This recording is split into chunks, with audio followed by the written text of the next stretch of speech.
क्या हुआ जब बाली ने हनुमान जी को मुकाबले के लिए ललकारा? अखाड़े में बाली ने जोश के साथ चिल्लाकर हनुमान जी को चुनौती दी।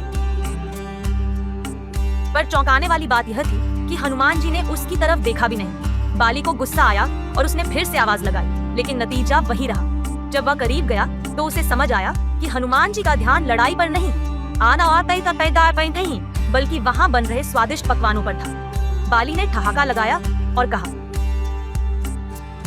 हनुमान, अगर तुम मुझे किसी तरह हरा सको तो जितना चाहो, जो चाहो खा सकते हो। इतना सुनते ही हनुमान जी की आंखों में जोश की लहर दौड़ गई। उन्होंने बाली की ओर देखा और बाली को उनके गहरी नीली आंखों में एक ऐसी आग दिखाई दी जो पूरी दुनिया को जलाने का सामर्थ्य रखती थी। साथ ही उसमें इतनी ठंडक भी थी कि हर आग को शांत कर सके।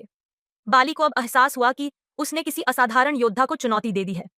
बाली ने अपनी शक्ति का प्रदर्शन करते हुए हनुमान जी की 5% ऊर्जा का 50% हिस्सा अपने भीतर खींच लिया। शुरुआत में उसे कुछ खास फर्क नहीं महसूस हुआ, लेकिन धीरे धीरे उसका शरीर गर्म होने लगा। उसकी दिल की धड़कनें इतनी तेज हो गईं कि उसका सीना दर्द से फटने लगा। मांसपेशियों में खिंचाव और असहनीय दर्द होने लगा और उसकी हड्डियां फैलने लगीं। बाली की आंखों से खून बहने लगा और वह जमीन पर गिर पड़ा, दर्द से चीखता हुआ। तभी ब्रह्मा जी ने बाली के मन से संपर्क किया और उसे तुरंत वहां से भागने का आदेश दिया। बाली ने बिना देर के दौड़ना शुरू किया, जैसे कि उसकी पूंछ में आग लगी हो। उसने 2 दिन और 2 रात बिना रुके दौड़ते हुए खुद को संभाला और ब्रह्मा जी से पूछा कि उसके साथ आखिर हुआ क्या था। ब्रह्मा जी ने समझाया, तुमने हनुमान जी की 5% ऊर्जा का सिर्फ आधा हिस्सा खींचा था।